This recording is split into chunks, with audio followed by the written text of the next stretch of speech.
Approved for all audiences? I'll be the judge of that. This is Preview.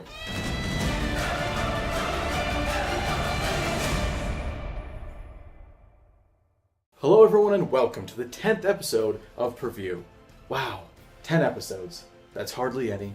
It does feel like a lot though, and in all seriousness, I'm pretty proud of how the show has progressed since it started back in February. I honestly do think that each episode feels a little different, which is great because I put a lot of creative energy into these videos. I just hope that comes across. That being said, I don't want to do that anymore. It's hard. Cue the selling out montage! Cats. Nostalgia. Aladdin, right? Clickbait. Unfunny fails. Something cool to hate. Here's where you belong. More cats. And the number one lowest common denominator to pander to, sex.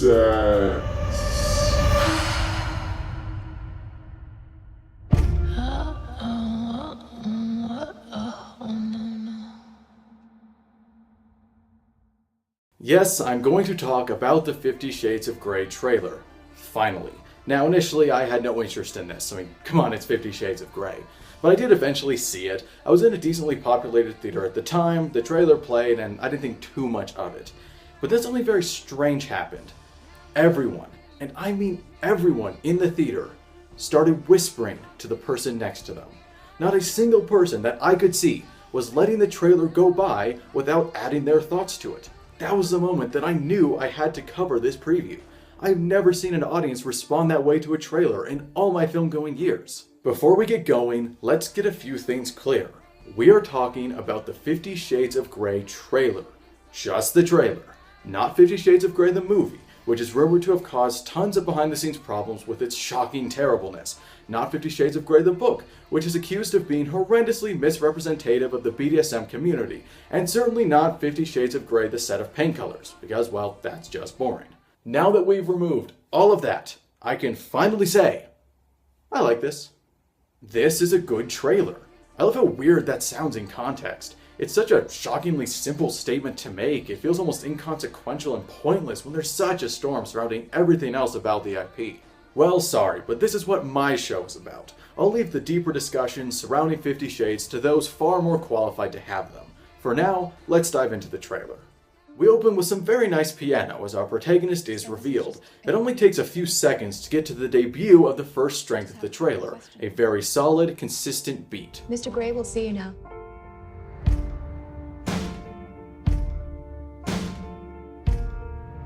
This beat luckily remains the backbone for the preview, even when more music comes in, but the opening is its time to shine. I love how well the editing is synchronized to it. It isn't synced to just regular cuts though. Fades to black and even focus pulls are cued to start on beat. It's simple, but I appreciate it. Ooh, that's nice. Yeah, this is going really well so far. Look at me. I am. Okay, that was kind of cringeworthy.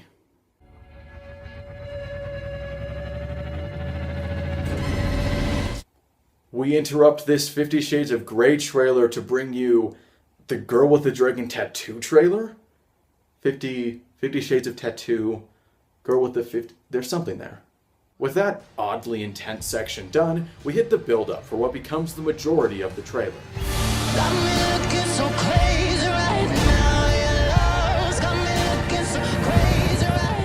Like I said earlier, the steady beat that started 10 seconds in remains constant, but Crazy in Love is what defines this trailer in the end, in both runtime and tone dominance. What starts as a dizzyingly romantic tone, I'm incapable of leaving you alone. Then don't. eventually shifts into something much more enigmatic. It isn't threatening, but it certainly isn't romantic anymore. I don't do romance. See? Don't you just love this music choice, Sean? Oh, I don't know why you'd assume that. Because it's just like that trailer you love for The Great Gatsby. Gatsby? What Gatsby? I will tell you God's truth. God's truth about myself. At long last, I get to discuss another one of my all-time favorites, the second trailer for Baz Luhrmann's The Great Gatsby. I love this preview so much, I even include it in the show's intro.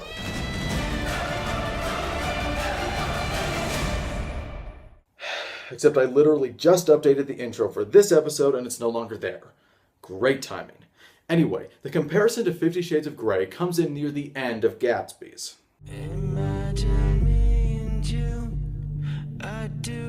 See, both Gatsby and 50 Shades established their tone in the same way, by using a much darker cover of a song that is originally upbeat.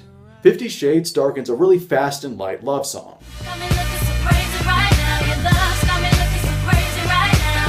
Whereas Gatsby darkens... The only one for me is you, and you for me, so happy together. I actually don't know which is creepier.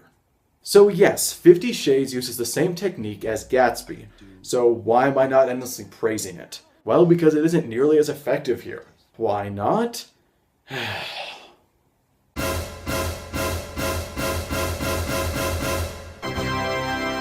Yup, our dear old friend exposition returns. I feel like I'm just gonna have to keep talking about this over and over. I already feel like a broken record. Actually, I'm more like this broken record. Why does 50 Shades exposition weaken the impact of Crazy in Love? Well, it overrides it. Not only is the music forced to become quieter, but talking automatically demands attention. It shifts the focus of the viewer. Because Mr. Grey keeps speaking, the music isn't allowed to build and overwhelm, which is clearly what it's trying to do. In contrast, Gatsby's dialogue is added where there is a natural break in the music, which not only keeps it from being distracting, but it lets the music slam back in with extra effect. You and me! It all makes sense. Me! You can't repeat the past. And when it gets really serious, there's no dialogue whatsoever. Can't repeat the past.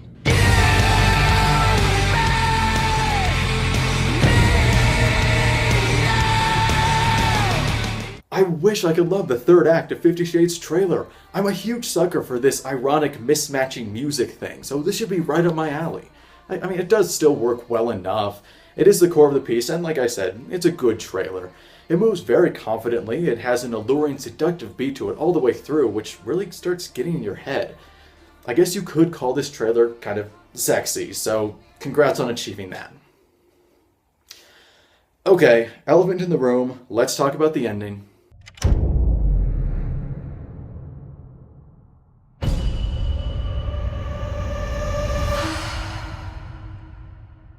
90% of the people watching know about the book, so this ending shouldn't be a surprise. If anything, I'm surprised it took so long for them to get to the BDSM stuff.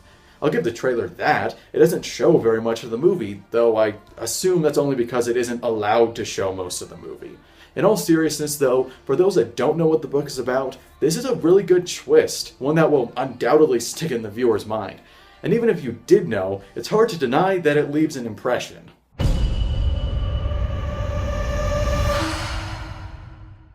I shouldn't give the ending too much credit though, it's pretty conventional. I mean, come on, it is totally unoriginal to end with a shot from the climax. Good night, everybody!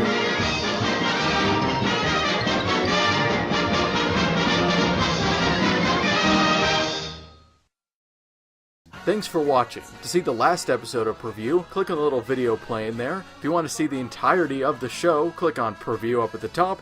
And to go to our lovely little home, click on rulethirds.com.